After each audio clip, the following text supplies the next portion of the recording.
l'équipe de France est double championne olympique. Oh, le truc délirant.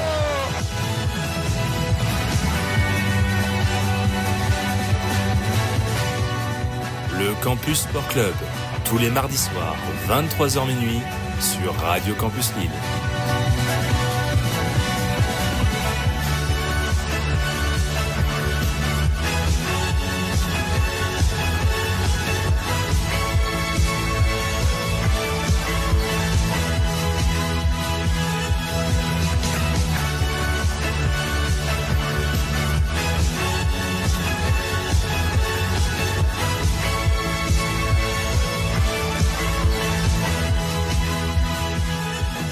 Et bonsoir à toutes et à tous, auditeurs auditrices de Radio Campus Lille. J'espère que vous allez bien, c'est Adrien Fédy. On se retrouve comme chaque mardi soir pour une heure à parler sport dans le Campus Sport Club. Évidemment, on arrive à la fin de cette saison 4.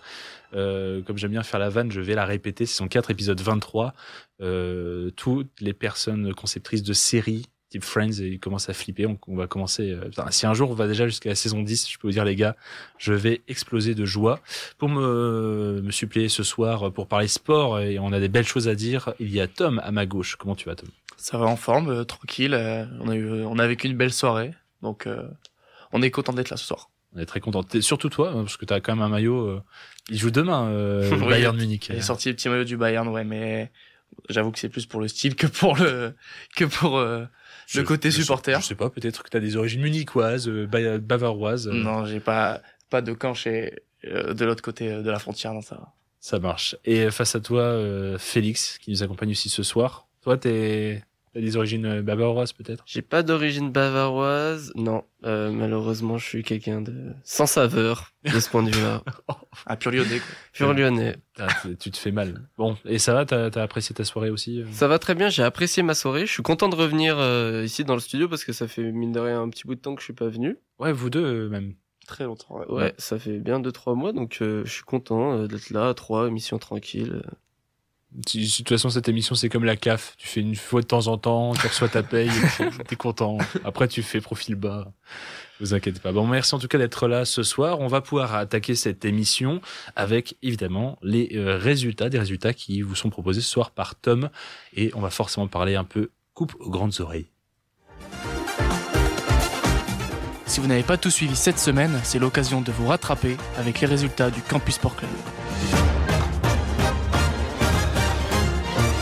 Oui, pas de Bayern Munich, c'est demain, mais il y avait 2 autres quarts de finale de Ligue des Champions ce soir, des quarts de finale retour. On a déjà donc 2 clubs qualifiés pour les demi. Tom. Oui, c'est ça, on a 2 clubs qui sont qualifiés ce soir et les 2 se sont qualifiés dans la douleur malgré un beau match aller des 2 côtés. On a d'abord eu le Paris Saint-Germain qui, sur la pelouse d'Aston Villa, s'est fait très très peur. Oui, nos supporters français là ont eu un peu chaud. Après avoir gagné 3-1 à l'aller, le Paris Saint-Germain est donc arrivé en Angleterre assez confiant. D'ailleurs, les 2 premiers buts de Achraf Hakimi et de Nuno Mendes ont permis au Paris Saint-Germain de jouer dans des petites pantoufles, mais attention, qu'est-ce qui s'est passé? Aston Villa a permis de remettre un peu de suspense dans ce quart de finale et on a eu le droit à 3 buts, ce qui fait le score total, je ne l'ai pas dit, mais de 3-2 pour Aston Villa face au Paris Saint-Germain. On a eu très peur pour nos Parisiens, même si il faut dire que les 20 dernières minutes ont été plutôt assurées du côté du Paris Saint-Germain, malgré une très grosse dernière occasion. Là, cette demi-volée là, on la voit encore. On a eu peur, mais au moins nos Parisiens sont en demi-finale pour la 2e fois d'affilée, ce qui est plutôt à noter. Qu'est-ce que vous avez pensé, vous, de cette soirée? Ouais, de ces 2e année de suite et je crois 4 fois en 6 ans, que disait le commentateur sur Canal. Ce qui est costaud, finalement, pour ce Paris Saint-Germain, là, depuis l'ère Covid. Mais, bon, attention quand même, parce que... Ouais, je pense que c'est pas minimisé pour autant. Luis Enrique, c'est 2 saisons, 2 fois demi-finale. Faut souligner son travail de ce point de vue-là. Donc, certes, aujourd'hui, t'as une qualification qui est compliquée. Ils ont eu du mal à l'obtenir. Mais en fait, les résultats parlent à la place à notre place, finalement, 2 années de demi-finale. Et on en parlera sûrement après, mais c'est peut-être aussi la physionomie du match aller qui confectionne aussi le match retour et peut-être cet avantage pour Aston Villa ce soir. Oui, tout à fait. Non, puis surtout le jeu, on l'a vu très vite, les 2 équipes, Aston Villa qui s'est très vite découvert qui prennent ces 2 buts, mais parce qu'ils ont joué avec le feu, des espaces fous, presque un demi-terrain derrière eux à couvrir, avec Achraf Hakimi, Nuno Mendes qui sont des pointes. C'était assez impressionnant. Et dans l'autre match, Barcelone qui avait quand même gagné 4-0, on rappelle l'aller, et qui là aussi, ça s'est joué à 1 but. Là, pareil, on a cru à l'exploit ce soir du côté de Dortmund, puisque le Borussia Dortmund s'est imposé 3-1 face au FC Barcelone. Très rapidement, on y a cru grâce à un but des Guirassy, qui est d'ailleurs la star de la soirée, qui a marqué un triplé ce soir, sauf que ce but contre son camp de Ben Sebaini a malheureusement mis fin aux espoirs du FC Barcelone à peu près à l'heure de jeu. Pour Borussia Dortmund, pardon. Et donc on a eu un beau match de ce côté-là. Est-ce que l'exploit était possible? Oui. Malheureusement, il y a eu ce but annulé aussi, un but, le but du 4-1 est annulé malheureusement côté Dortmund. Mais ça montre une nouvelle fois un FC Barcelone très solide et qui revient enfin au très grand niveau et au dernier carré de Ligue des Champions. Et Barcelone qui de toute façon était assez serein sur le papier, puisque le seul club à avoir comblé 4 buts ou plus d'écart sur la Ligue des Champions, c'était lui-même lors de la remontada. Donc ça, c'est pas mal. On fait un petit retour dans le passé, on reste encore du foot avant de s'aventurer dans le reste. Yes, évidemment, on va parler un petit peu de Ligue 1, et ce week-end, on a eu une nouvelle journée de notre fameux championnat, de la Farmers League, comme certains aiment l'appeler. On va notamment parler de Lens, qui a ouvert cette journée et qui a malheureusement mal commencé pour les 100 et or, qui ont été défaits par le Stade de Reims 2-0, grâce à à cause d'un gros manque d'efficacité devant, ce qui a été le gros problème de Lens et qui est un peu le gros problème cette saison. De l'autre côté, côté nordiste, Lille s'est imposé à Toulouse 2-1. Et pareil, dans la course à l'Europe, on a eu des matchs intéressants, notamment le 3-0 de Monaco face à l'OM, qui fait très très mal à l'équipe de De Zerbi, qui est vraiment dans une mauvaise passe en ce moment. On peut notamment également parler du match nul entre Strasbourg et Nice, 2-2. D'ailleurs, Nice qui marque dans les tout derniers instants et qui malheureusement a mis fin à la fête strasbourgeoise. Et enfin, ça s'est terminé cette journée de Ligue 1 avec un Lyon-Auxerre avec la victoire 3-1. Tu dois être content, Félix. Écoute, je suis très content. On est relancé dans la course à l'Europe plus que jamais. Et je pense en plus c'est une victoire avec la manière. Donc on a frappé un grand coup, je pense, ce week-end. Peut-être croire une place européenne pour Lyon, ça serait pas mal. A priori, quand même, il y a quand même ce top 6-7 qui devrait se dégage. C'est vrai. On devrait avoir 7 clubs européens. Il y a encore Reims et l'histoire avec la finale de la Coupe de France qui va peut-être nous réserver une surprise, mais on y croit moyennement. Paris en face. Mais surtout, peut-être renseignement au niveau du classement. On a des équipes entre la 2 et la 6e position qui se tiennent en très très peu de points. Oui, c'est ça. Ça se joue en très très peu de points. Il y a le Paris Saint-Germain, donc premier évidemment, qui est champion depuis la semaine dernière. Et ensuite, ça se joue avec Monaco qui est deuxième avec 53 points. Juste après, il y a Marseille avec 52, Lyon avec 51, et enfin Lille-Strasbourg avec 50. Donc là, vraiment, on voit vraiment que 3 points, un match gagné, c'est ridicule. Et c'est là aussi que le match de la victoire de Monaco face à Marseille va coûter beaucoup de points pour l'équipe de De Zerbi. Ouais. Et en plus, il y a pas mal de confrontations directes entre ces équipes-là, ces prochains à suivre. On a le Monaco-Strasbourg ce week-end. Il y aura un Monaco-Lyon, il me semble. Lille-Marseille. Lille-Marseille, exactement. C'est très intéressant. Ça réserve encore de très belles choses. J'ai vu aussi, il y a des clubs qui sont pas dans cette course à l'Europe, mais des Brest et Rennes qui seront un peu aussi les... comment on va dire, c'est des arbitres. Ouais, un peu c'est ça, des arbitres à distance de ces matchs-là, les Bretons qu'on retrouvera aussi en forme ce week-end. Mais ouais, effectivement, on va attendre tout ça avec impatience. Il y avait surtout, on aime bien nos clubs nordistes de football, mais il y avait un événement beaucoup plus important dans le Nord. On parle de cyclisme, Tom. Évidemment, il y a eu le fameux Paris-Roubaix ce week-end, et on va commencer du côté des femmes. Samedi, Pauline Ferrand-Prévot a transformé l'enfer du Nord, comme on l'appelle, en un véritable moment de grâce, puisque pour sa toute première participation à la mythique course, la coureuse tricolore a triomphé avec panache, en arrivant seule dans le vélodrome de Roubaix, avec près d'une minute d'avance sur l'italienne Letizia Borghesi. Pourtant, c'était loin d'être gagné pour elle. Malade dans la semaine, elle avait émis quelques doutes sur sa participation, et même pendant la course, elle a été prise dans une chute à 53 km de l'arrivée. Les espoirs semblaient alors s'être envolés dans le ciel du Nord, mais c'est avec une attaque tranchante portée à 25 km du but que la championne olympique de VTT est revenue dans la course au point de finir seule en tête. Du coup, Pauline Ferrand-Prévot est entrée dans l'histoire du cyclisme français, puisqu'elle devient la toute première Française à remporter le fameux Paris-Roubaix. Et aussi, elle est la première victoire tricolore depuis celle de Frédéric Guédon en 1997. Et on n'était pas nés. Loin de là. On était loin de là. Et chez les hommes? Chez les hommes, il y a eu forcément le duel entre Mathieu Van Der Poel et Tadej Pogačar qui se partagent les monuments depuis le début de la saison. Le duel était extrêmement attendu, la bataille fut intense, mais les pavés du Nord ont fini par avoir raison de Pogačar qui découvrait Paris-Roubaix pour la première fois. À 39 km de l'arrivée, le champion du monde a mal négocié un virage à angle droit avant de tomber et de dérailler. Une erreur d'appréciation dont Mathieu Van Der Poel a profité pour faire parler sa puissance et s'envoler en solitaire. Un temps, le Slovène a semblé en mesure de revenir, mais à Roubaix, c'est bien le Néerlandais qui a levé le bras. Il remporte ainsi son 3e Paris-Roubaix d'affilée, quand même, une performance rare. Alors seul, Adrien, tu me redis pour la prononciation si il faut me reprendre, de Octave Lapide, Je pense Lapise. Ouais, un peu français de l'époque. Et Francesco Moser. Ah ouais, t'as mis l'accent. Là. Ouais, j'ai essayé. Francesco Moser. Ouais, donc c'est bien les 2 seuls cyclistes qui ont réussi avant lui à remporter 3 fois le Paris-Roubaix.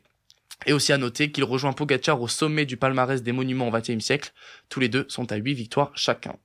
Ça, c'est magnifique. En tout cas, ce duel qui risque encore de se répéter, mais on devrait pas le voir sur Liège-Bastogne-Liège, on devrait peut-être le voir Tour de France. Qui sait? On enchaîne là, par contre, on change complètement de registre. Après les petits fringallés de 65 kilos sur les 2 roues, on passe au costaud. Au costaud. Oui, évidemment, il y a eu la Champions Cup du côté du rugby ce week-end. C'était le stade des quarts de finale. Et on a eu notamment le droit à un choc franco-français entre Toulouse et Toulon. Le leader du top 14, donc Toulon, a fait parler son expérience pour renverser le 3e du championnat 21-18. Rien n'a été facile pour les Toulousains, pour les champions en titre, les champions d'Europe en titre, qui sont rentrés au vestiaire à la mi-temps avec 6 longueurs de retard quand même, et aucun essai au compteur. Mais en seconde période, les Toulousains ont poussé sans relâche jusqu'à ce que Thomas Ramos inscrive une pénalité sur le buzzer, une pénalité, pardon. Je me suis trompé de sport et de ballon, mais inscrive une pénalité sur le buzzer pour offrir la victoire au club de la Ville Rose. Et donc, en demi-finale, ils joueront contre un autre club français, l'UBB, qui s'est imposé contre le Munster 47-29. Dès le coup d'envoi, l'UBB s'est mis en mode Coupe des Champions, comme témoigne l'essai express de Damien Penaud à la 5e minute de jeu. Résultat, à la demi-heure de jeu, l'UBB menait déjà 29-3, ce qui permet de leur donner un avantage conséquent. Et même si les Girondins ont eu quelques relâchements en seconde mi-temps, ils ont réussi à garder le cap. L'UBB se hisse donc pour la 2e fois de son histoire dans le dernier carré de la plus prestigieuse des compétitions européennes, après 2021. C'est donc Toulouse et l'UBB qui s'affronteront en demi-finale de la Champions Cup. Ce sera à Bordeaux dans 3 semaines, et donc une nouvelle équipe en finale de Champions Cup. Encore un duel franco-français en Champions Cup. Est-ce que tu avais un petit mot à dire là-dessus, Félix? Je sais pas si t'es au Vali, toi. Je suis au Vali quand même. J'ai regardé le match, Toulouse, mais bon, je dois dire que j'étais en lendemain de soirée. Ouais, d'accord. Ça m'a pas réveillé à mort. Je trouvais le match assez ennuyant, mais je pense que c'est bien pour le rugby français d'avoir ces 2 clubs. Ouais. À ce niveau-là de la compétition. Toi, Adrien, tu verrais quoi, toi, entre l'UBB et le Stade Toulousain en finale? Ils se tirent la bourre quand même depuis pas mal de temps. Je pense que les absents côté Toulouse vont peut-être avoir leur impact. On parlait d'Antoine Dupont et Ange Capuzzo quand même, qui était absent pour ce match contre Toulon, qui devrait l'être contre Bordeaux. Bordeaux qui joue à domicile, comme tu as souligné. Oui, c'est vrai. Donc c'est à noter. Ouais. Quand même une petite pièce pour l'UBB, et peut-être l'UBB peut même aller au bout. En tout cas, si Damien Penaud continue d'inscrire des essais, il a établi un record. Est-ce que tu avais inscrit dans tes notes? Oui, c'est ça. Il est devenu le seul recordman du nombre d'essais inscrits sur une saison dans la compétition avec 12 essais. 12 et yes. Plus à venir. Et plus à venir. C'est affinité. Toujours pour notre ailier international complètement barjot. Je sais pas si on l'a, mais c'est qui l'ancien détenteur du... Je savais pas que j'allais poser une colle. C'est bien joué. Là, tu vois, tu nous mets face au fait accompli et j'ai pas de mieux. Aïe, on le verra après. Okay. Bah oui, on va te laisser avancer quand même, sinon on va te priver de temps. Gros costaud, on passe à la petite balle jaune. Oui, dimanche, il y a eu la finale du Masters 1000 de Monte Carlo qui voyait s'affronter Carlos Alcaraz face à Lorenzo Musetti.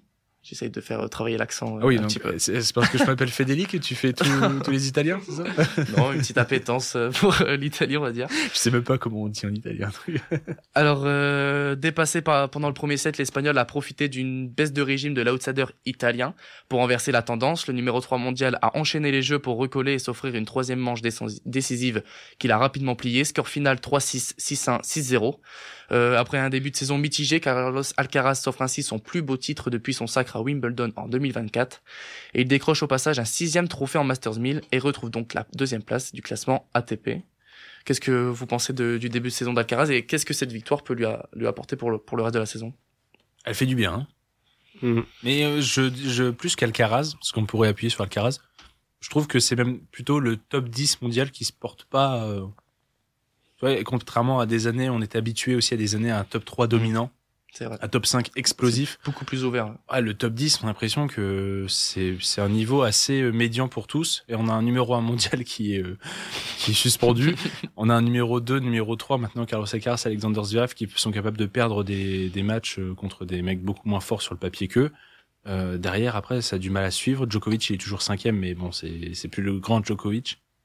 C'est clair qu'en fait, nous, on a grandi avec 3 monstres qui gagnaient surtout. Il n'y avait pas de place pour les autres, presque pas de place pour les autres dans les grands chelems, dans les autres compétitions, à chaque fois qu'ils étaient engagés quelque part.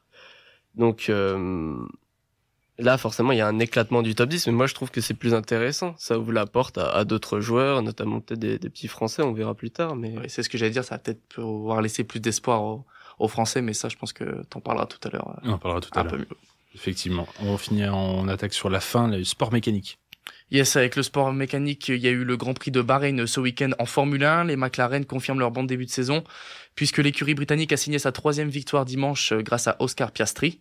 L'Australien de 24 ans a remporté le GP de Bahreïn, alors que le Français, par exemple Charles Leclerc de chez Ferrari, a terminé au pied du podium. Le pilote australien prend donc la 2e place du classement général derrière son coéquipier Lando Norris et devant Max Verstappen, le quadruple champion en titre. Et côté MotoGP, on a eu une nouvelle victoire de Marc Marquez qui a remporté le GP du Qatar. C'est sa 3e victoire en course principale cette saison. Côté français, nous pouvons parler de Johan Zarco qui a terminé 5e et de Fabio Quartararo qui a terminé 8e. Ouais, Johan Zarco. Johan Zarco. J'ai dit Johan? Je crois entendre Zohan. Ah, Zohan. Oh ouais, non, Johan. Non, je sais pas. Je sais pas du tout. Et Charles Leclerc, le monégasque. Oui. Je crois que t'as dit français. Ah oui. Mais t'inquiète. Mais non, le francophone. Mais oui, mais on l'aime tous. Ah oui. S'il était français, par contre, on se la pèterait beaucoup plus. Oui, c'est vrai. Je t'avoue que on serait à fond là-dessus.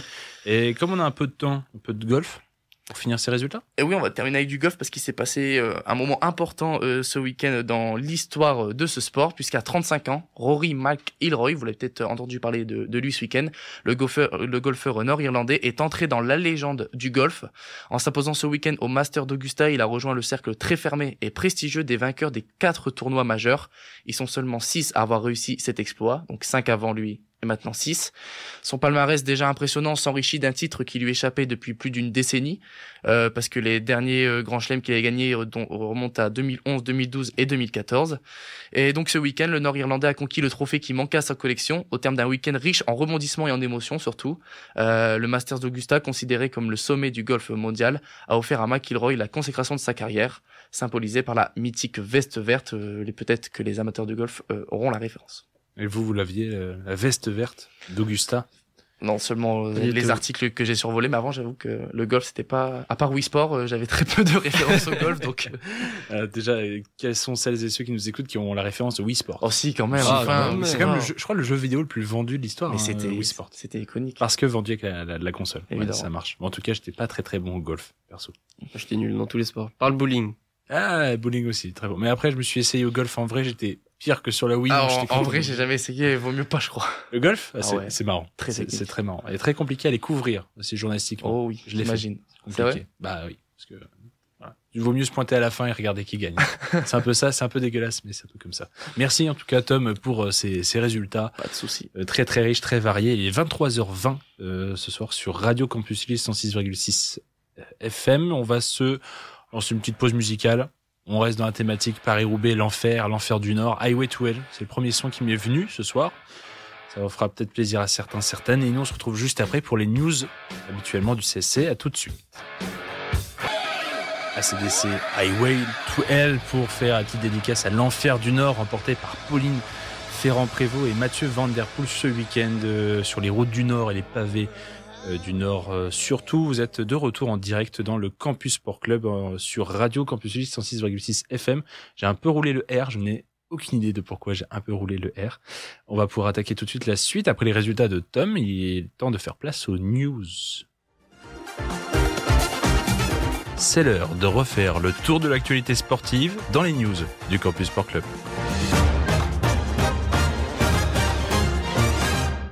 Et une fois n'est pas coutume, ici on démarrait ces news par du football. Messieurs, on va parler de droits télé, de Ligue 1. Ça s'est passé dans l'après-midi, dans la soirée, puisque il y aurait comme un divorce dans l'air entre DAZN, le diffuseur de la Ligue 1, et la Ligue de football professionnel, puisque réunis ce mardi en collège par la Ligue de football professionnel, les présidents de clubs de Ligue 1 et dans la foulée le conseil d'administration de la LFP auraient acté pour une rupture nette et simple du contrat avec DAZN déjà d'ici la fin de cette saison.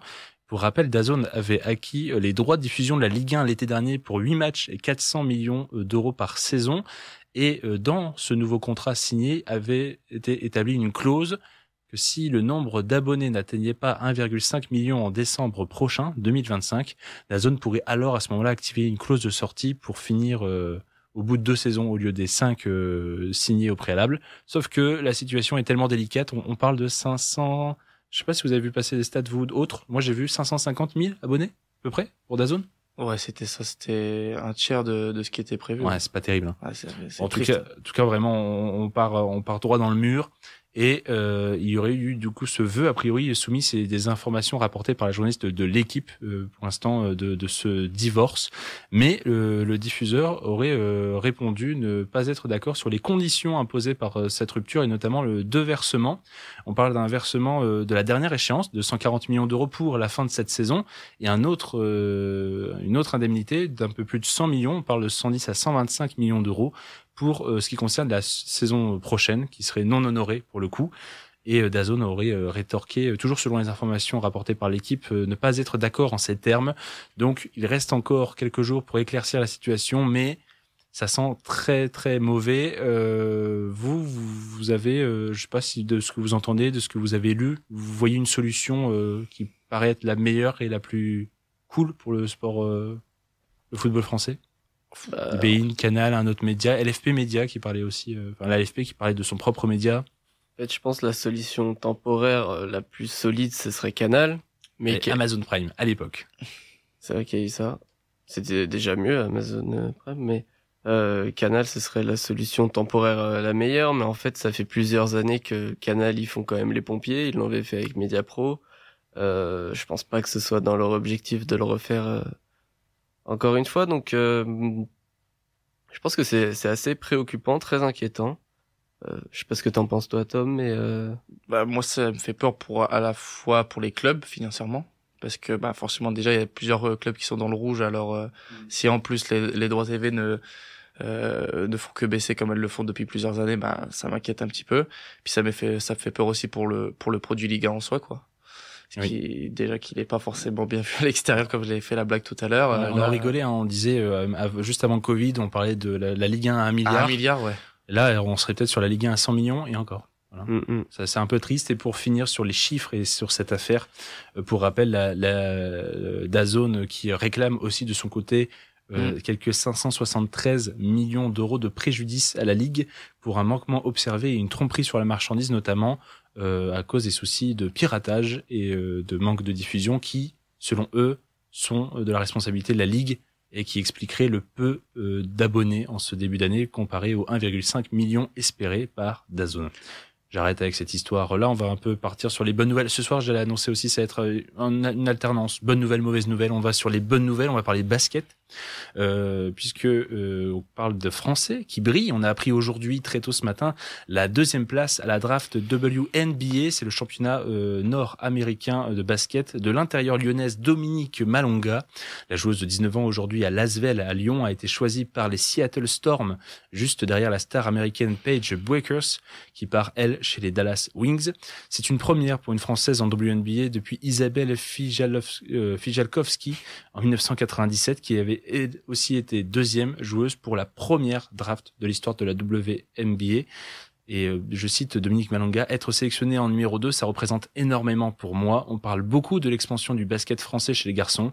Et là, ça se concrétise aussi chez les filles, a réagi l'intérieur, qui rejoint la franco-américaine Gabby Williams, qui nous aura fait un peu briller, qui nous aura fait hérisser le poil, notamment lors des Jeux Olympiques de Paris avec l'équipe de France. Plus près d'ici, une autre bonne petite info basket à la capitale, le meneur de jeu du Paris Basketball, Nadir Ifi, a été élu meilleur jeune de l'Euroleague. À 22 ans, l'ancien joueur du Portel est le premier Français à remporter la récompense, alors qu'il signe une solide saison régulière avec 14,7 points de moyenne et 2,1 rebonds notamment. Et c'était notamment pour la première apparition des Parisiens dans la plus grande des Coupes d'Europe. Et je finirai le basket par des petits fun facts qui nous viennent de la NBA, j'allais dire la WNBA, tu vois, par réflexe, de la NBA, où le joueur des New York Knicks, Mikal Bridges, a étendu son incroyable série dans la nuit de dimanche à lundi de 556 matchs consécutifs en NBA. C'est simple, l'ailier américain n'a loupé aucune rencontre depuis 2018 et son arrivée chez les Suns de Phoenix. Pour cela, Bridges a disputé le 82e et dernier match donc ce soir-là entre les Knicks et Brooklyn. Et il est tout simplement, il a démarré le match et il a commis une faute au bout de 6 secondes pour sortir, mais être comptabilisé comme ayant joué ce match. Voilà, comme quoi la série peut s'étendre. Ouais, le match n'avait pas de réel enjeu. Il voulait laisser du temps de jeu aux autres, mais il a demandé au coach si tu peux juste me laisser jouer ce match pour garder ma streak. Ce qui a été fait. Et pour cela, Bridges fait partie donc des 11 joueurs cette saison qui ont réussi à jouer les 82 matchs. Rendez-vous compte. C'est énorme. 82 matchs de saison régulière. Ils sont 11 avec Bridges, donc 10 autres. Et dans les 10 autres, il y a Chris Paul, le meneur des San Antonio Spurs, qui est l'équipe de Wembanyama, mais Wembanyama qui, vous le savez, est blessé. Et Chris Paul est devenu, de ce fait, le plus vieux joueur de l'histoire de la NBA à réussir le 100%, 82 matchs sur 82 joués en saison régulière. Disons, si avec ça, Wemby, il peut pas gérer la saison prochaine, ce serait dommage. On retourne à Paris, porte d'Auteuil cette fois, puisqu'on a appris également aujourd'hui la liste des entrants et entrantes directes pour la prochaine édition de Roland-Garros. Dans le tableau messieurs, on retrouve 10 Français qualifiés d'office, d'Arthur Fils, 14e mondial et numéro 1 français, dont on parlera un peu plus tard dans cette émission, petit clin d'œil à Félix, à Hugo Gaston, 82e à l'ATP cette semaine. Le cut, comme on dit, pour les 104 entrants, est donc fixé pour l'instant à la 101e place mondiale. Il y a 3 joueurs qui ont fait part de leur classement protégé pour rentrer sur le tableau de Roland-Garros, ce qui ne permet pas de se faire à Richard Gasquet, 142e mondial, ou encore à Stanislas Wawrinka, 162e mondial à l'heure où on parle, d'entrer directement dans le tableau principal, mais il restera soit les invitations de l'organisation, qui peut en distiller 8, me semble-t-il, et sinon un passage par les qualifications, 3 tours de qualification pour espérer rentrer dans le tableau principal. Et chez les dames, on a 2 Françaises seulement assurées d'un ticket dans le tableau final. Il s'agit de Varvara Gracheva, 67e mondiale, première tricolore, et Caroline Garcia, 99e, elle qui passe pour un rien le cut, puisque le cut est fixé à la 100e place mondiale. Elle est 99, c'est ça? Et 99, ouais. Et la 100e est encore prise à ce moment-là. On est toujours jamais sous l'abri des forfaits dernière minute, etc., qui peuvent donner des places en plus. Mais en l'état actuel des choses, elle est au moins assurée d'arriver dans le tableau principal de Roland-Garros si elle est en forme, si elle décide d'y aller, bien sûr. Et donc, on attendra impatiemment la liste des invités, des invitations chez les hommes, chez les femmes, même si pour ce qui est de Gasquet, je le rappelle aussi, il a annoncé prendre sa retraite à l'issue de Roland-Garros 2025. Il serait très malvenu pour l'organisation de ne pas lui donner cette invitation. J'espère en tout cas que ça devrait se passer. Un peu de vélo après Paris-Roubaix, ça vous tente? Évidemment, je n'attends pas de réponse, puisque je vais quand même parler vélo, Tom et Félix. On commence par une mise au point sur le fameux individu, peut-être que vous l'avez tous suivi, auteur d'un lancer de bidon sur Mathieu Van Der Poel en plein finale de Paris-Roubaix, c'était sur le secteur pavé de Templeuve-en-Pévèle. Hier, l'homme, dont l'identité reste encore inconnue, s'est rendu lui-même à la police belge. Il a avoué avoir eu honte de son geste, et de son côté, Van Der Poel a parlé, lui, d'une tentative d'homicide volontaire. Son équipe d'Alpecin de Seninck a engagé des poursuites poursuite contre l'individu. Et aujourd'hui, on a même appris que la police de René, je sais pas si je le dis bien pour mes voisins belges, René ou Renex, je sais pas, je pense René à la française. Je peux pas t'aider En sur la Belgique, prononciation. a annoncé qu'un autre homme, lui qui avait été l'auteur de crachats sur le néerlandais sur le Grand Prix de l'E3 fin mars, devrait écoper d'une amende pouvant aller jusqu'à 350 €. Je sais pas si ça paraît énorme. Ça fait cher la salive, mais Ça fait... Oui, c'est vrai. mais bon. Pas plus loin de ça. Enfin, la question, c'est pourquoi Van Der Poel attire La haine, attise la haine comme C'est ça. vrai. C'est une... La jalousie, ouais. Bon, ça c'est aussi c'est une étude de cas assez intéressante et donc ouais, à voir parce que c'est pas la première fois. Il avait déjà été du jet d'urine aussi, une casquette l'an dernier sur Paris-Roubaix, une femme qui avait lancé une casquette dans les rayons de son vélo. Donc ouais, pourquoi autant de haine autour de Mathieu Van Der Poel? C'est une bonne question. Et toujours un peu de cyclisme. Toujours ce mardi, les organisateurs des championnats du monde de cyclisme ont officialisé les dates de l'édition 2027 qui seront en Haute-Savoie et un peu dans les Yvelines, donc seront tenus en France dans 2 ans. Notez bien, ces mondiaux se dérouleront du 24 août au 5 septembre 2027. La quasi-totalité des épreuves comprenant cyclisme sur route, gravel, VTT ou encore BMX se feront sur 12 sites différents en Haute-Savoie. On aura par exemple à Annecy le chrono, le contre-la-montre sur route. À Sallanches, on aura autour de Sallanches la course en ligne, très attendue pour ce qui est du cyclisme sur route. Et à Évian-les-Bains, on aura par exemple les épreuves de e-sport. Voilà, j'ai vu ça m'a fait marrer. C'est vrai que le e-sport va arriver dans les mondiaux, ça va devenir une compétition, une discipline à part entière. Et voilà, et seul le cyclisme sur piste donc est délocalisé, et comme attendu, évidemment, il se retrouvera sur la piste de Saint-Quentin en Yvelines, près de Paris. Voilà, je finirai avec 2 autres infos. 2 infos sport méca. Les gars, je vous laisse le choix. Je me suis noté. Là, on commence par la bonne ou la mauvaise nouvelle? vaut mieux finir par la bonne. Ouais, c'est ce que j'allais dire. On commence par la mauvaise. Allez. Alors, on va du côté de la MotoGP. On s'inquiète de l'état de santé du champion du monde en titre, Jorge Martin. Le pilote espagnol a chuté lors du Grand Prix du Qatar ce week-end et il souffre de plusieurs fractures aux côtes ainsi que d'un pneumothorax, selon les premières infos communiquées par son équipe Aprilia. Un retour cauchemar pour celui qui avait en plus de ça raté les premiers Grands Prix de la saison pour une fracture à la main et une autre au pied. Et il est tout cassé, notre Jorge Martin. Pas sûr qu'il arrive à tenir son titre de champion du monde très longtemps, sachant qu'on en a parlé tout à l'heure, Marc Marquez est en forme, ouais. feu de Dieu, En tout cas, en ce début de saison. Donc la bonne nouvelle, pour finir, une bonne nouvelle qui cache une mauvaise nouvelle, mais on va partir du point de vue que c'est une bonne. Puisque son état de santé est toujours bien gardé secret par sa famille et son entourage, et Michael Schumacher a quand même donné signe de vie. Le septuple champion du monde de Formule 1 a signé le casque d'une autre légende de son sport, celui de Jackie Stewart. C'était une légende des années 60 et 70. Stewart met aux enchères son casque collector de 1973, la saison de sa retraite, au profit d'une association qu'il a fondée lui-même pour lutter contre la démence, Racing for Dementia, si je dis plutôt bien en anglais.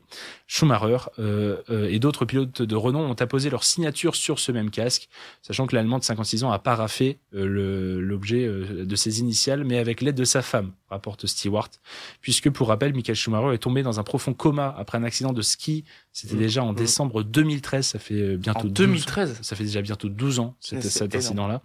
Il en est sorti en juin 2014, mais semble encore aujourd'hui incapable de communiquer, en tout cas normalement, avec son entourage et ses proches. Voilà, et son état de santé est quand même plutôt bien gardé secret. A priori, il est en convalescence dans sa demeure auprès du lac Léman. Si vous voulez essayer de croiser un Schumacher. Voilà. Compliqué à mon avis quand même. Ouais, un peu légume, mais un Schumacher quand même. Bon, voilà. Voilà pour ce tour des news, messieurs. Ok, merci beaucoup. Merci à moi. Écoute, j'en profite, je me congratule. On va attaquer quelques minutes de débat. Vous aviez des arguments, je crois qu'il y en a un qui avait une petite machette, l'autre qui avait un petit couteau pour se tailler gentiment entre nous. On va parler évidemment football ce soir.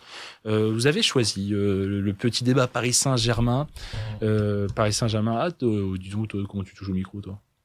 T'as vu comment je te réprends? Pardon, excuse-moi, je me replaçais pour le débat parce qu'il faut que je sois bien cramponné sur. Il les prend en découdre. Heureusement que t'es assez loin de Tom, sinon tu aurais mis un gros coup de casque à ce moment-là.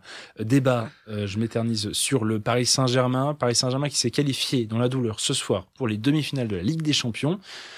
Paris Saint-Germain, la petite question, grâce à cette qualification, est-ce que franchement, on voit ce Paris Saint-Germain comme l'immense favori de cette Ligue des Champions, ou est-ce qu'il y a encore de quoi un peu atténuer le propos et prendre des précautions? En tout cas, dans le jeu, ils sont capables de magnifiques choses. En fait, par rapport à la rencontre de ce soir, on se pourrait se dire, bon, bah, ça atténue un peu nos opinions là-dessus, puisqu'on pouvait se dire, par rapport au match contre Liverpool, par rapport au match aller contre Villa, par rapport à ce que cette équipe nous propose depuis le début d'année 2025, on pouvait se dire, vraiment, ça fait partie des favoris. Ils ont un milieu de terrain qui est sensationnel. Techniquement, balle au pied, les deux Portugais et même Fabian Ruiz qui complète ce milieu à merveille. Moi, je vois pas mieux en Europe. C'est vrai que cette performance de soir atténue un peu le constat, puisqu'en fait, ils se sont fait quand même manger en seconde mi-temps. Et t'as Aston Villa qui passe pas loin d'une prolongation.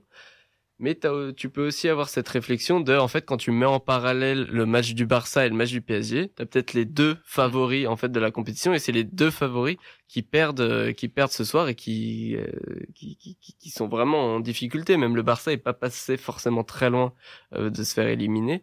Donc, je pense que c'est à nuancer les constats qu'on va avoir par rapport au match de ce soir, et pour moi, ils sont toujours, en fait, les favoris de la compétition. Il reste favori. Pour moi, ouais. Pour toi, ouais. Tom. Alors, les favoris, je sais pas, mais je pense que, en tout cas, s'il y a bien une équipe, alors après, on dit ça tous les ans avec le Paris Saint-Germain, mais s'il y a bien une équipe qui peut aller loin et qui peut aller chercher cette victoire, c'est sûrement ce Paris Saint-Germain-là de Luis Enrique.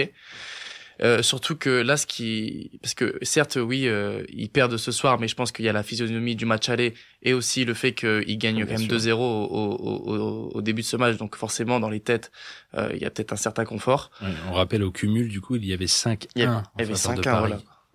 Donc certes, il y a eu ces 3 buts, mais bon, ils sont surtout pas à négliger. Mais ce que je rajoute du côté parisien, c'est peut-être aussi ce côté réussite qu'ils ont eu beaucoup au match retour contre Liverpool, et je crois qu'on l'oublie beaucoup parce que franchement, il y a 5 ou 6 occasions où si Liverpool marque au match retour, ben c'est logique. Donc là, ils ont ce côté réussite qui leur a souvent manqué. Là, ils ont tout sur le plan technique et sur le plan tactique pour aller loin. Après, faut pas minimiser aussi les concurrents qui sont en face, parce que je pense que peut-être Arsenal demain. Arsenal, si c'est Arsenal, en tout cas, ce serait une belle opposition de style, parce que t'as deux entraîneurs qui veulent être dominants sur le jeu, qui veulent avoir la possession. Ce serait une belle confrontation. Je pense qu'on peut avoir soit un match très chiant, soit une belle confrontation. Ouais, une double, enfin, même en aller-retour encore. Oui, bien sûr. Effectivement. Paris Saint-Germain en aller-retour, la petite question dans la question. En face, c'était que Aston Villa, on va dire, sur ce quart de finale-là. Est-ce que sur un match aller-retour, on peut voir le Paris Saint-Germain tout aussi fort et dominant une fois qu'il a le ballon, en tout cas? A priori, on a aussi ce côté où Paris, quand il a le ballon, parce qu'il adore avoir le ballon, il sait faire. Il sait dominer, tu dis, le milieu de terrain, les attaquants qui combinent entre eux, qui se trouvent, les buts qui rentrent assez facilement. Quand Paris n'a pas le ballon, on voit aussi qu'ils peuvent très vite se prendre un but. Est-ce que sur une double confrontation contre une équipe mieux taillée que Aston Villa, donc potentiellement en demi-finale, ça sera Arsenal ou le Real Madrid, est-ce que sur le papier, est-ce que c'est pas leur point fort qui va devenir aussi le point fort adverse, et du coup qui va sur une double confrontation comme ça, ils sont pas plus en danger que... C'est vrai, moi je pense que tu as raison, et je rajouterais aussi les coups de pied arrêtés. Parce qu'il faut rappeler qu'ils ont déjà joué, si c'est Arsenal encore une fois, ils ont déjà joué Arsenal en début d'année, il me semble, en octobre. Ils avaient perdu 2-0 là-bas à l'Emirates. 2-0 là-bas. Et 2 buts sur coups de pied arrêtés. Et là, en fait, ce soir, ils ont été aussi en grande difficulté contre Aston Villa sur les coups de pied arrêtés. Donc ce sera intéressant de voir déjà la progression de cette équipe, si c'est la même confrontation contre Arsenal. Et aussi sa capacité à encaisser des actions. Parce que mine de rien, quand tu prends la double confrontation contre Liverpool et la double confrontation contre Aston Villa, tu gagnes que 50% des matchs. Tu te qualifies, certes, mais en fait, tu perds 2 matchs sur 4. Tu perds l'aller contre Liverpool à Paris et le retour à Birmingham contre Aston Villa. Donc un Paris qui encaisse des buts, en tout cas, s'expose très vite et peut facilement perdre les matchs. Et c'est aussi paradoxal sur le fait que moi je trouve que cette défense, je sais pas, moi le joueur comme Pacho là, moi depuis le début de saison, je trouve que heureusement qu'il est là, et je trouve qu'il fait des performances à chaque fois incroyables. Il se montre vraiment en patron. Surtout en plus il a cette nonchalance qui rajoute aussi dans le style un truc en plus avec ce joueur. On a vu Nuno Mendes qui est plutôt un latéral offensif qui a su se mettre Salah dans la poche pendant 180 minutes, voire plus. Et donc c'est ça qui est paradoxal, et c'est vrai que face à une équipe un peu du même calibre, Arsenal, où ça va être la possession, là ça va être intéressant à voir, et à voir si le Paris Saint-Germain sait faire ça, parce que les 2 matchs contre Aston Villa et 2 matchs contre Liverpool, c'est clairement le Paris Saint-Germain qui a eu le ballon. On va voir tout ça assez attentivement. Arsenal, on rappelle, 3-0 match aller. C'est vrai qu'on parle d'Arsenal, mais c'est pas vrai, c'est pas fini. Pas sûr, mais c'est quand même le Real Madrid en face. Hein. C'est comme le Real. Et Real, on aurait soit encore un duel face à une équipe anglaise pour Paris. Ce serait la streak en cours, Liverpool, Aston Villa, Arsenal, donc comme tu l'as dit, qui s'étaient déjà croisés en phase de ligue, ou le Real Madrid, et c'est le retour du Kicks. Ah, ça, ce serait fou. Rien que pour ça, le retour de Kylian Mbappé face au Paris Saint-Germain, ce serait fou à voir. Ça serait complètement fou. Moi, j'ai aucune idée. Je sais pas si vous avez des sensations par rapport à ça, mais je sais pas comment il peut être accueilli. Ah. Est-ce qu'il serait aujourd'hui sifflé? Est-ce qu'il serait quand même, parce que c'est quand même quelqu'un. C'est la légende du club. C'est une légende du club. Je le vois mal être sifflé, mais en même temps, je peux l'imaginer. Mais je vois très bien le tempérament de Parisien qui, c'est pas grave, hein. Du moment que tu plantes un couteau au bon endroit, c'est fini, hein. T'as légende ou pas. Ouais. C'est fini, hein. Zlatan, le jour où il fait une prise médiatique et qu'il conspue le PSG ou qu'il dit que les supporters sont pas dignes de supporter Paris, c'est fini. Il est blacklisté, hein. Donc, je crois plus quand même à la bronca que à quelques applaudissements. Je sais pas. Bon, il y aura toujours les fervents. Puis il y a aussi le contexte avec l'embrouille avec Nasser qui rajoute. Oui, en toile de fond, bien sûr. Avec son président, bien sûr. Les gars, petite pause musicale. Ok. Ça, on va marquer un petit moment, une petite pause avec, c'est pour annoncer un tout petit peu ce qui arrive avec le portrait de Félix. J'ai mis Yannick Noah, parce qu'on parlait aussi de Roland Garros, et la chanson c'est On court, donc au moins on parle de sport dans cette chanson. Tout de suite, Yannick Noah, On court, et on se retrouve juste après pour le portrait Les Immanquables du CC. À tout de suite. Yannick Noah à l'instant sur le Campus Sport Club et sur Radio Campus Lille 106,6 FM. Yannick Noah, On court. On va avancer, on arrive tranquillement sur les dernières minutes de ce Campus Sport Club. Il est bientôt 23h48. Il est temps d'attaquer la petite séquence portrait du soir, un portrait proposé par Félix. Il est l'heure de découvrir la personnalité marquante de la semaine dans le Campus Sport Club. Le portrait, c'est maintenant. Encore un portrait, on va parler tennis. On l'a évoqué tout au long de cette émission. Il y a un Français qui nous fait chaud au cœur du côté de la petite balle jaune. Arthur Fils, est-ce que tu peux nous présenter un peu le phénomène ? C'est vrai, notre modèle du jour est un malheureux perdant de la semaine dernière, mais un beau perdant.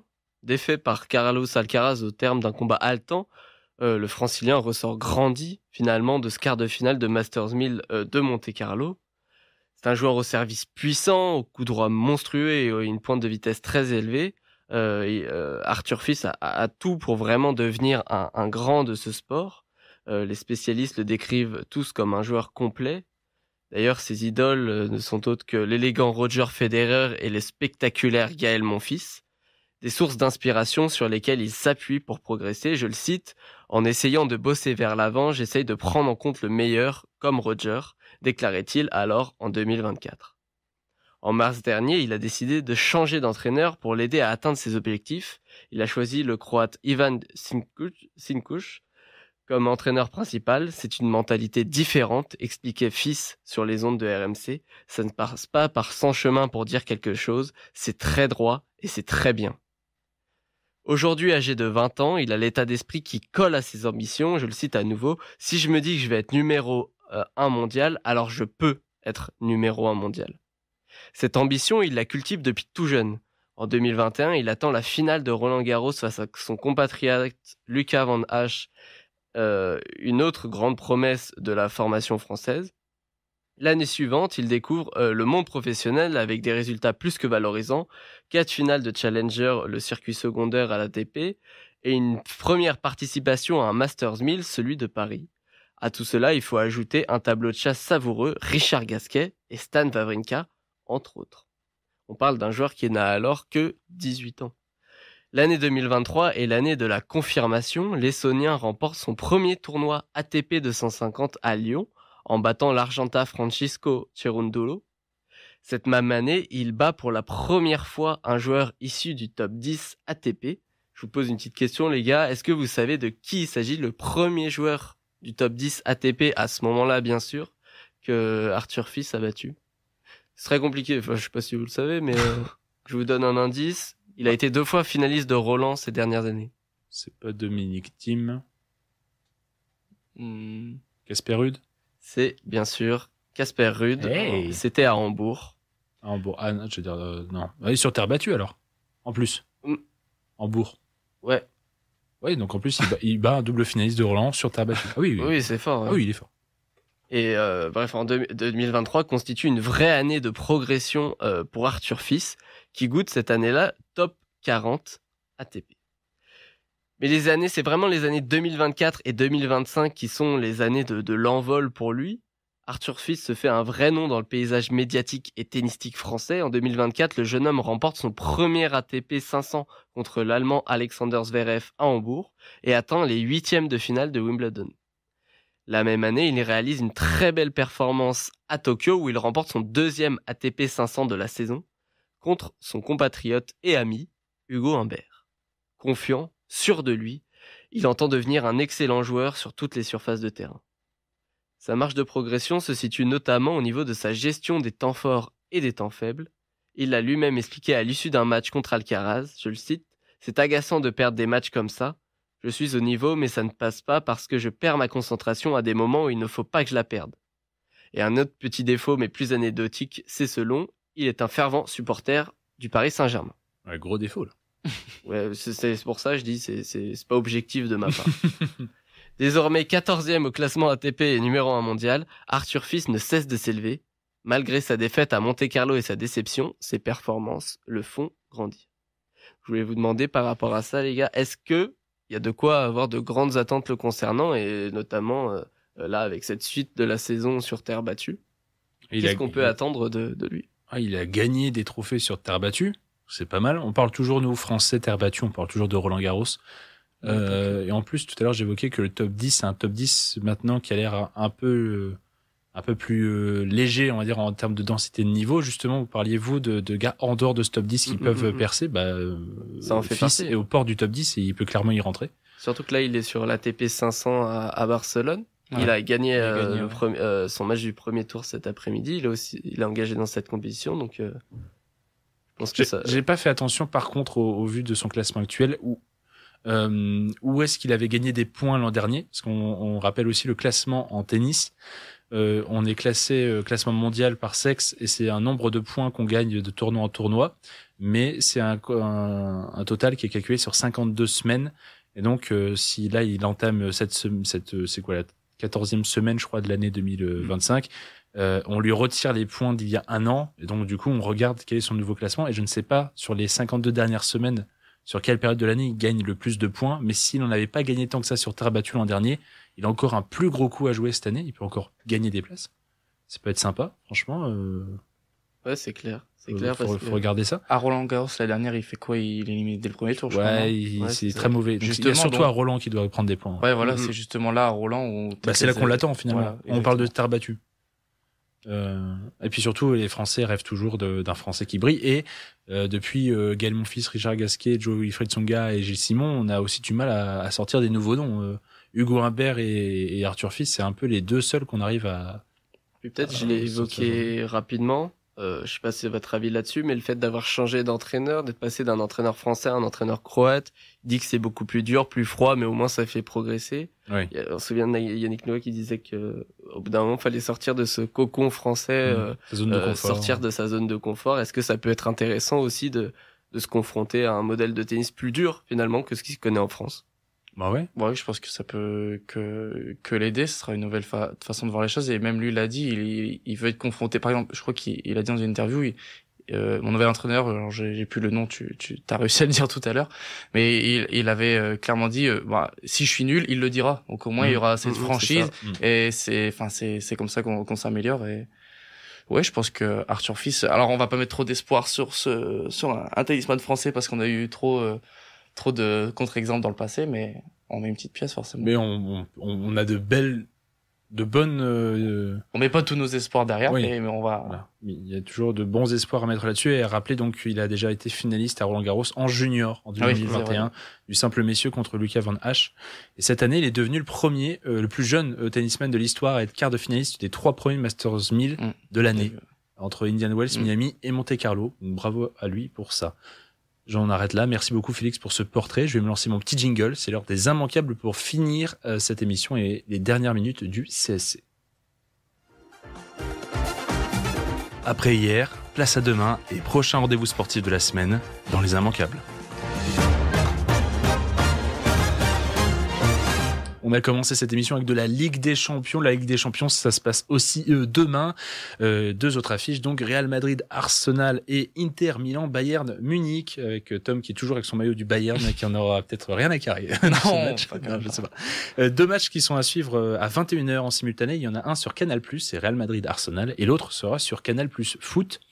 Et le lendemain, jeudi, après le nul 2-2 arraché jeudi dernier au Groupama Stadium, Lyon va tenter un petit exploit à Old Trafford sur la pelouse de Manchester United en Ligue Europa, et pourquoi pas décrocher son ticket lui aussi pour les demi-finales comme le Paris Saint-Germain. Ça sera une victoire ou un dénouement au tir au but si Lyon veut espérer quelque chose du côté de Manchester. Un petit mot de Ligue 1 pour finir sur le football quand même. Dès vendredi, c'est le moment de retrouver nos 18 clubs de la Ligue des Talents pour la 30e journée. Vendredi soir à 20h45, il y aura un derby breton entre Rennes et Nantes pour ouvrir le bal. Ça sera sur DAZN. Le samedi, on aura Paris-Le Havre à 17h sur beIN Sport 1, suivi de Monaco-Strasbourg à 19h et Marseille-Montpellier à 21h05. Les deux équipes qui talonnent le Paris Saint-Germain, on a le top 3 qui joue ce samedi. Surtout Monaco-Strasbourg, un duel pour l'Europe, on l'a dit. Et les deux rencontres de 19h et 21h05 sont à suivre évidemment sur DAZN. Et sur DAZN, le dimanche, on retrouvera quelques autres affiches comme Lille-Auxerre à 15h, Brest-Lens à 17h15 pour les autres équipes qui sont au pied des places européennes qui se battent entre elles. Et pour finir, à 20h45, un bon petit derby du Rhône, Saint-Étienne, Olympique Lyonnais, avec des enjeux de maintien pour l'un et de Coupe d'Europe pour l'autre. Un peu de rugby, on l'a pas trop évoqué dans les résultats, mais un petit mot quand même des 6 nations, avec les 6 nations femmes toujours en cours. C'est la 4e et avant-dernière journée ce week-end. Pas le droit à l'erreur pour les Bleus samedi à 14h contre l'Italie, qui est 4e pour l'instant de ce tournoi des 6 nations. Les Bleus sont toujours excellentes avec 3 succès en 3 matchs, tout comme les Anglaises qui sont attendues dans la foulée du match des tricolores face aux Écossaises, elles à domicile à 17h45. Et le lendemain, le 3e match de cette journée sera entre l'Irlande et le Pays de Galles. Tous ces matchs sont à suivre sur France 2 ou sur France.tv. Du cyclisme. On s'est quitté avec Paris-Roubaix et le glas de fin pour les Flandriennes, mais dès ce week-end, on fait place aux Ardennaises avec l'Amstel Gold Race dimanche. On y attend le champion du monde Tadej Pogačar en immense favori devant les Belges Wout van Aert ou encore Remco Evenepoel qui fait son retour depuis son accident de voiture en décembre dernier qui l'avait contraint à l'hospitalisation. Et parmi les autres outsiders, j'ai noté un petit Tom Pidcock, le Belge Thibaut Nice ou encore Marc Hirschi, le Suisse qui serait épaulé a priori par Julien Alaphilippe de retour de maladie pour cette Amstel Gold Race. Un événement à suivre dimanche à partir de 14h35 sur France 3 ou sur Eurosport. Et à noter aussi la course femme qui sera retransmise sur France 3 et Eurosport dès 13h. Un peu de cyclisme toujours sur Eurosport. Décidément, cette semaine et surtout ce week-end, vous aurez également l'occasion de vivre la fin des tournois ATP 500 sur terre battue de Munich et Barcelone. Des finales qui se dérouleront le dimanche 20 avril sur les canaux Eurosport. Et en ce qui concerne ces mesdames de la WTA, on zappe sur beIN Sport avec en cours le WTA 250 de Rouen qui s'achèvera dimanche, mais aussi le WTA 500 de Stuttgart en Allemagne et sa finale programmée à lundi prochain. Et je finirai ces immanquables par des sports mécaniques pour conclure. Un tour d'abord en moto de samedi à dimanche, les 24 heures du Mans moto. C'est le départ de la 48e édition samedi à 15h. Arrivé naturellement le lendemain dimanche 15h. Côté diffusion, ça sera Eurosport 2 qui diffusera la course de bout en bout et la chaîne L'équipe diffusera de 14h30 à 23h le samedi et reprendra l'antenne le matin à 7h jusqu'à l'arrivée. Et pour finir, la Formule 1, le Grand Prix d'Arabie Saoudite est sur le circuit de Jeddah ce week-end. Les essais libres vendredi, les qualifications le samedi à suivre sur Canal+ Sport et le Grand Prix, la course dimanche soir 19h sur Canal+. Voilà pour cette fin des immanquables. On va finir d'ici quelques secondes. Merci à vous deux, Tom et Félix, pour votre retour dans le CSC. J'espère que ça vous a fait plaisir. Yes, ça fait du plaisir. C'était cool. Toujours. Merci à celles et ceux qui nous écoutent. Et puis, à la semaine prochaine pour de nouvelles actualités sportives. D'ici là, portez-vous bien. Bye bye tout le monde.